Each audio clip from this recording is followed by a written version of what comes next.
Welcome to the Saturday Cup of Joe podcast.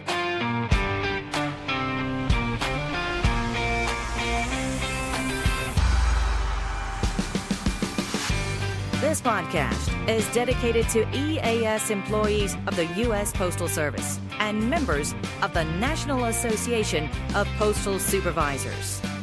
So, pour yourself a cup of coffee and join us for today's episode. And now, here's your host, Robert Wakefield.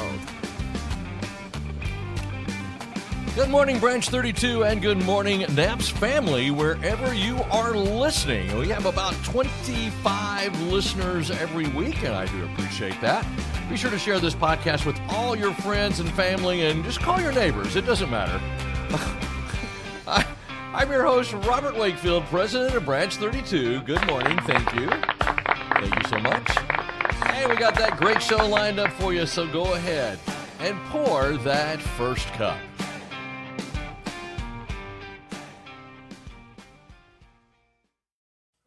Banking shouldn't be complicated. At the Nashville Post Office Credit Union, it isn't. With easy online loan applications, mobile deposit, shared branching, and a team that actually picks up the phone, you get real service from real people.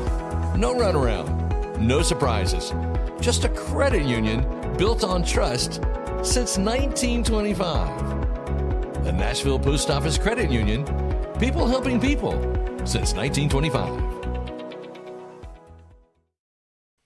And for our first cup this morning, grab that cup of Joe, settle in, and let's talk about something that's been happening far too often in our postal world. Supervisors being put in impossible situations and then getting blamed for following instructions. Is this happening in your district? Is this happening to you right now? If it is, let me know. Let's talk about it. You can go to the chat feature at napsbranch32.org. It appears at the bottom right. Let me know what is going on in your district.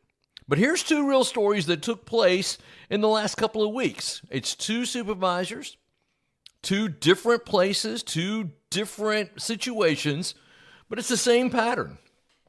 And it'll be the same lesson when we get done. So let's go to story number one. And it happened at the plant, at the Nashville plant. So our story is going to begin with a supervisor of distribution operations. We call them SDOs, of course. And it's something that had to be done with the MDO, the manager of distribution operations, rather. So one day the MDO tells the SDO, stay over your 8 hours. So the SDO does exactly that. He stays over. He works the hours. And he even gets the tea time, and he follows the instructions that he was given. But here's where it gets interesting. A few days later, let me back that up. A few days earlier, in a group meeting, this same MDO said this to her group of supervisors. She said, you SDOs only want to work 8 hours and go home. Where is your dedication? Now, let me pause right there. Never. I mean, never. Let anyone question your dedication because your work habits don't match your boss's work habits. If your boss wants to work for free, that's fine. But you don't have to. Because dedication is not measured by how many hours you stay at the job. It's measured by how you lead, how you serve, how you show up, how you don't abuse your sick leave. Those are the dedication parts. But this SDO, before she even said anything, she asked the question, where's their dedication? Your dedication is that you show up to work every day. And that's where you should be. Okay, back to our story. So this SDO was given instructions to stay over, They stayed over, and then guess what happened? They get called into an investigative interview. You can't make this stuff up. So here are the actual questions. Listen to this. Were you told to stay over your 8-hour assignment on Saturday, April 25th, 2026? The answer was, yes, I even clocked out, and they told me to get back on the clock. Here's the next question. Were you told to stay over on Friday, May 1st, 2026?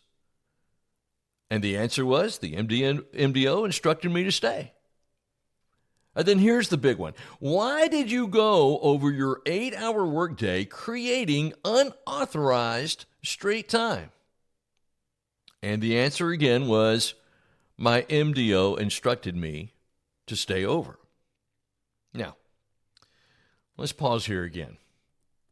This SDO, this supervisor, followed exactly the ELM 665.15, obedience to orders, which says employees must obey the instructions of their supervisors. He obeyed. He stayed. He clocked back on after clocking off. He worked, he got the tea time, and then he got an investigative interview for it. So the question becomes, what could this supervisor do to protect himself? And the answer is simple. After receiving the instruction, the SDO, the supervisor, should go straight to a computer and send an email to the MDO that made him stay. If there's more than one MDOs, I'm copying them. I'm copying implant support. I'm going to copy the plant manager. I'm going to copy the Maytag repairman. And yes, I'm going to send it to my home email. Now, this is one of the things that you don't say in this email. You don't say this. I really appreciate you calling out my level of dedication. Don't do that. Whatever you do, don't do that. But instead, the email should look something like this. As per our earlier conversation, at 5:23 p.m. on May the 16th, I will be staying over my 8 hours per your instructions. This will be a tea time event, and I will swipe my card when I leave. It's short. It's very clear. It's professional. But the most important thing, it is documented. It is an electronic record that you were told to stay, and then they want to question you because you stayed. Is that insanity or what? I cannot possibly make that up. That email is going to protect you from being blamed for following orders. Now, does it have to come to this? I don't think so. It shouldn't, because we're all a team. If we're supervisors and we have managers above us, we should be working together, not against each other. But if it's going to get to this, and we're going to be getting an investigative interview and possible discipline for following instructions, then I'm following this little documentation exercise every time. So let's go to story number 2. And the name of this story is The Postmaster with the Camera. Now, we're going to move to West Tennessee, and West Tennessee, they're not in our branch, but this supervisor gives me a call, and she had sick leave approved for a doctor's appointment. So as we all know, she got the full day because we can only approve sick leave in full increments. So she took the whole day. She was approved, got the doctor's appointment. She goes to the appointment. She comes home, and later that day, she's outside and she's sweeping grass clippings off her sidewalk. Her postmaster drives by, slows down, and films her with their phone. Let me just be plain here. That is harassment. Why on earth, if it's approved, is the postmaster driving by her house and filming her sweeping grass clippings off her own sidewalk. That makes absolutely no sense. So, again, the question is, what could she have done to protect herself? Well, I told her one thing. I say, break your phone out and start filming her filming you. And I put a stop to that. But you've got some solid steps here that you can do. You can call the USPS harassment number. It's 877-521-4272. Let me read that number again to you. 877-521-4272. Call that number. It's there for a reason. The next thing that I advise the supervisor is keep a diary. Just write down everything that just doesn't seem right. And if necessary, file an EEO. But then the supervisor went on and told me something else. That her postmaster is instructing her to work open to close, but is only paying her for 8 hours. There's no tea time. And she's even told her to extend her lunch to avoid paying this tea time. Now, that goes beyond just harassment. This is wage manipulation. And the same rule applies here as it did in story number 1. Document the instructions. Send them an email or text to verify what this is, the instructions were. Copy your home email. I can't stretch that enough. And reach out to your NAPS representatives. Now, the big lesson from both of these stories, there's 2 different supervisors, there's 2 different situations, but the same core truth takes place. If it isn't documented, it didn't happen. Supervisors are being put into situations where they're expected to obey orders and then punished for obeying those orders. Your protection is documentation, it's clarity, it's professional communication, and it's also knowing your rights. Now, here's the things I don't want you to take away. You're not being difficult. You're not being disloyal, and you're not being uncooperative. You're being responsible, and you're protecting your career. So, the takeaway here, obey your instructions, but if you have a supervisor that gives you a hard time, then document those instructions. All right, that's going to wrap it up for the first cup. Let's go ahead and pour that second cup. To the people who keep our mail moving, rain, shine, and everything in between, we see you. And at the Nashville Post Office Credit Union, we're proud to serve you. Since 1925, we've been the financial home for postal employees and their families, offering fair rates, personal service, and a team that understands the work you do. Because you deliver for everyone, and we're here to deliver for you. The Nashville Post Office Credit Union, people helping people since 1925. And for our second cup this morning, I don't have a lot of time because I got a little long-winded on the first cup. So for the second cup today, I just want to tell you that the newest development that we have for the Saturday Cup of Joe podcast is now NAPS Branch 32 has a YouTube channel. That's right.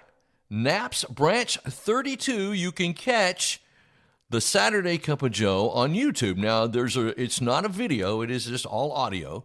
But you could put that on there and listen to it when you're driving to work or wherever you get your podcast. You can do that. But now we have this brand new channel. It's NAPS Branch 32. You can find it on YouTube and listen to the Saturday Cup of Joe there. And again, like I said when we started the show today, that I have about 25 listeners roughly a week. And most of them listen on Saturday. A good portion of them do, of course. But then others listen throughout the week. But it's about 25. And I'm really wanting that number to grow to at least 26. So be sure to tell all your friends, all your EAS friends, all your NAPS family members, your branches. Tell everyone you know about this podcast, and I want to know what you want to talk about. Now, a preview of coming attractions. I'm going to tell you what we're going to do. We're going to interview the candidates that are coming up for election at the National Convention in August. So we'll be doing some interviews for that. So you'll especially if you're going to the National Convention, you'll want to hang out and listen to that. All right, well, that's going to do it for today's Saturday Cup of Joe podcast presented by the Nashville Post Office Credit Union. And as I've mentioned before, please share, like, and subscribe to our YouTube channel, NAPS Branch 32. You can get all the podcasts there as they load in. All right, that's fantastic. Thanks so much for listening. And remember, every great weekend starts with a great cup of Joe. We'll see you next time. Thank you for tuning in to the Saturday Cup of Joe podcast. Please note that the views and opinions expressed in this podcast are solely those of Robert Wakefield and do not necessarily reflect the views of the National Association of Postal Supervisors. We welcome your questions and comments, so send those to SaturdayCupOfJoe@gmail.com.